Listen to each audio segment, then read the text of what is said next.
Today আমরা হচ্ছে একটা একটা খুবই কমন প্যাথোলজি, সেটাকে আমরা বলি পেস অ্যানসারাইন বার্সাইটিস বা pes anserine tenosynovitis, whatever you say. এটা সোনোগ্রাফিক ফাইন্ডিংস দেখাবো। আমাদের সামনে একটা পেশেন্ট আছে। সো আমাদের পেস অ্যানসারাইন বার্সাইটিস স্ক্যান করার জন্য আমাদেরকে এই আমরা সবাই জানি যে মিডিয়াল অ্যাসপেক্টে, কিন্তু এদিকে দেখাও, এদিকে আনো, কাছে আনো। এটা হচ্ছে হ্যামস্ট্রিং টেন্ডন, মিডিয়াল হ্যামস্ট্রিং। একটু দূর থেকে দেখাও। হ্যাঁ, এই পেস অ্যানসারাইন যে টেন্ডন, সেমিটি এবং হচ্ছে গ্রাসিলিস, এটা কিন্তু এইভাবে এসে এইখানে কিন্তু ইনসারশন দেয়। সো আপনাকে এইভাবে হচ্ছে সেমি ফ্লেক্সড করে মিডিয়াল সাইডে হচ্ছে আপনার প্রোপটা এইভাবে রাখতে হবে। রাখলে হচ্ছে আপনি হচ্ছে যদি পেস অ্যানসারাইন বার্সা থাকে, তাহলে আমাদের এই পেশেন্টে যেটা হচ্ছে পেস অ্যানসারাইন বার্সা আছে, দেখাও প্রোপটা দেখাও।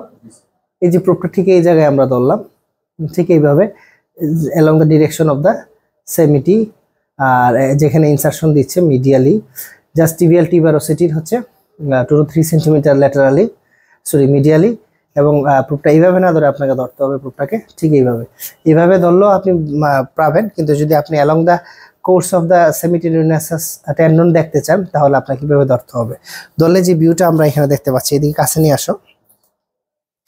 এইখানে এই স্ট্রাকচারগুলি কিন্তু হ্যামস্ট্রিং। হ্যাঁ, এটা কিন্তু হচ্ছে semitilunasus tendon।